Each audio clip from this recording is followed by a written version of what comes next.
Irony is a powerful thing, and of all the objects you see on your screen, the one that's most familiar to people is that which is losing value the most, the dollar. And what they're least familiar with is gold and silver. It leaves a blank stare on their face. And so does the national debt. And we're going to talk about it all in this video as we explore.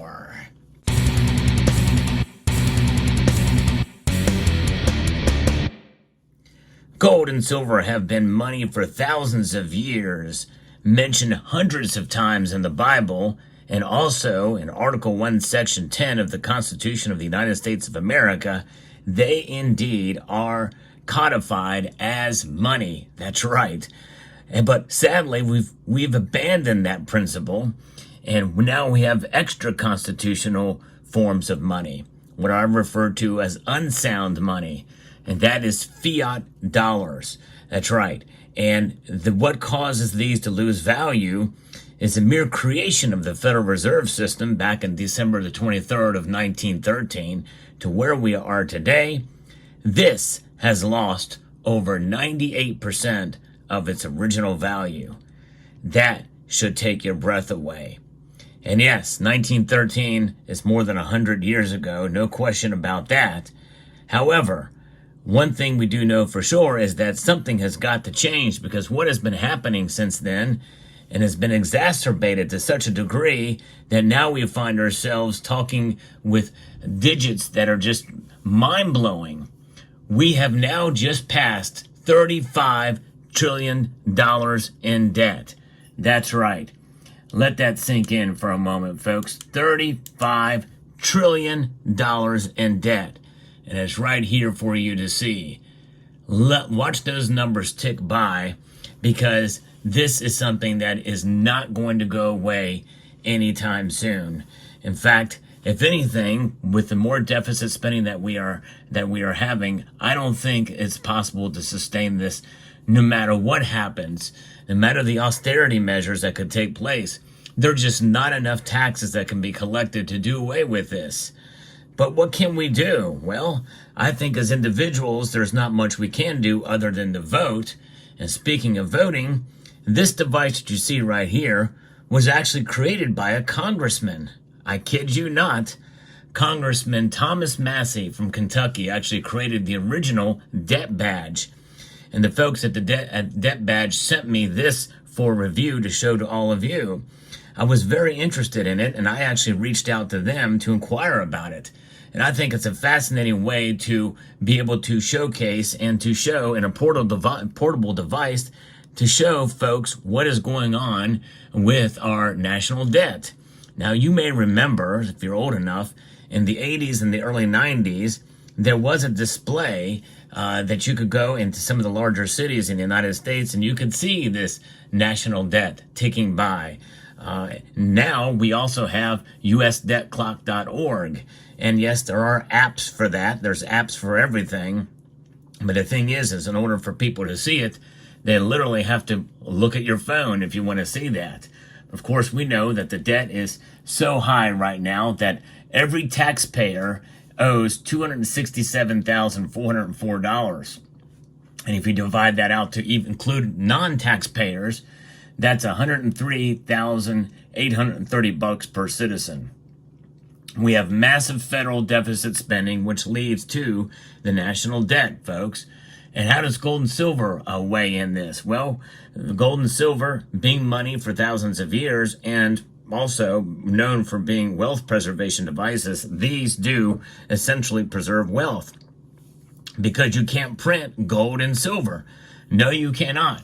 Ron Paul even asked the question about his gold money in front of a House hearing to former Fed Chair Ben Bernanke. Of course, he didn't answer it as money. He just said it was something that is valuable. We hold it. But nonetheless, it is money. No question about it. In fact, it is even transacted as money between central banks.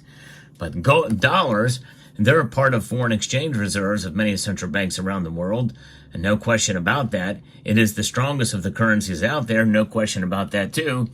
But all every single fiat currency that's ever been in existence has eventually died or been reset. Zimbabwe is a prime example of that, and they are the first nation to actually go to a gold standard since the gold standard was abandoned in the United States in 1933 and 1934. And when that window closed completely in August of 1971 by Richard Milhous Nixon. That was supposed to be just temporary, by the way. But then again, balancing the budget and government spending, all that stuff's supposed to be temporary too. Politicians talk a big game about balancing the budget and reducing debt and deficits. Well, they've abandoned that. They're not even campaigning on that anymore. And I think that's why it's so great what the debt badge people have done to create this device that you can wear with you anywhere. This is how it comes.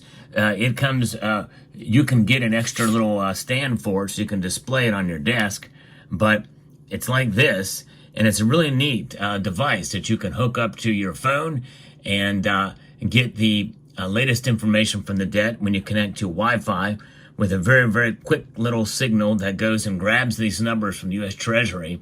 And this is fairly accurate. This connects to official numbers from the Treasury. And actually, I'm looking at this and usdebtclock.org, and it's showing different numbers. I think the U.S.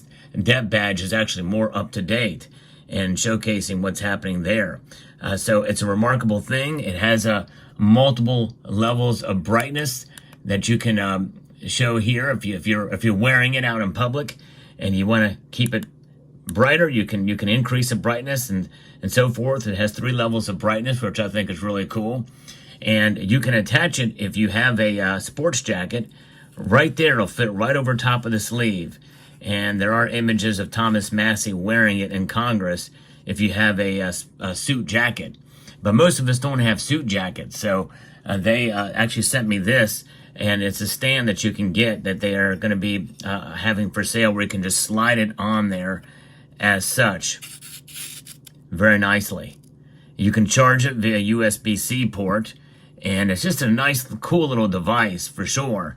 The other thing about it that is quite intriguing is if you don't have a sports jacket, you can tie a little necklace around it, a chain, and wear it around your neck and or around a pin that you may, if you wear a pin, you can have it around there. Just make sure the chain is robust enough to be able to hold the weight of it. And it's a very light unit, by the way, but it will draw the eye, that's for sure, and it will spark a conversation about the U.S. national debt. Because as much as people recognize dollars, well, these dollars, people don't think about what they're worth now, even with inflation the way it is, when you really think about it. How this is losing. It's a losing proposition even by design from the Federal Reserve. They want to get back to 2% inflation, but 2% inflation is still, by every measure, inflation. Gold and silver indeed are money. You can't print gold and silver. You can mine it, and there's only so much that are mined every year. In fact, for those of you who have been following my channel for a while, you know that I like to track those numbers with the usdebtclock.org and how much silver is mined year over year compared to the amount of dollars that are either printed or digitized year over year. So it's fascinating indeed, but I think this is a brilliant invention by Thomas Massie and the folks at US Debt Badge or debtbadge.com have taken these and mass-produced these, and very sturdy material here, and very nice and amazing display for the U.S. national debt. I'm going to put a link to their website in the description below for you guys to check it out and see what you think about the debt badge. But I intend fully to wear this out in public just to see what kind of stares I get. I need to get a chain though, one that's going to be strong enough to hold this. It won't take much. Again, this is extremely light. But thinking about what the debt is, $35 trillion right now, and with gold and silver, you think about what politicians have been doing. They keep spending and spending and sending the money they spend to other nations and spending money on things that we may or may not agree with. But even if we agree with some of the things that we spend money on in this country, we honestly cannot afford it. When you think about the amount of debt per person and the U.S. federal debt to GDP ratio and where it is now, we're at wartime numbers at 122.55%. The last time it was that high was in World War II, and that was around 130%. They just keep spending money, and there's no sight of slowing down. With $1 trillion being essentially added to the debt every 100 days, it's mind-boggling what's going on. And the increase in the M2 money supply is what's paying for it. And in the end, when you think about it, inflation is a result of that. And sooner or later, that inflation could get out of control. And when you have out of control inflation coupled with low employment or high unemployment rather, well, you've got yourself a stagflationary environment. And we've not been in one of those in quite a long time. We're talking about Depression era type of situation there. And then sooner or later, people are going to start to lose faith in the currency. And then all bets are off the table to where, something's going to be reset. And maybe even the national debt will be reset because you're measuring it in a unit of currency that is not in existence anymore. I think that's what eventually is going to happen. And if they use the coward and Piven strategy to create chaos to really circumvent and upset the whole system, well, you could see where this is going. In other words, it's going so bad, they might as well just take it and nosedive it into the ground, Thelma and Louise this monetary system that we have in place, and start from scratch. Indeed. It's almost like they're doing it on purpose. But you know what? There is still time to reform, and I think this is why we have people like Thomas Massie in the Congress. And I think this is why you and I are so concerned about it. And this is why we can spread that message that we should elect politicians that are going to work to make this number go down and to balance the budget and to set us on the right path. It's going to take a long time for sure. But I think it can be done if we have the right people. So let me know what your thoughts are in the comment section down below. $35 trillion. Honestly, it's just another freaking number, it seems like. And just another rounded up number.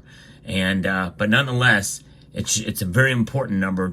And I think there's things we can do. And one way to do that, I think, is to send a message. And it's a great conversation piece. Let me know what your thoughts are in the comment section down below. Hope you found this video informative, insightful, and educational. Would like to extend a multitude of gratitude to each and every one of you for taking the time to watch and to encourage you to please rate, share, comment, and subscribe.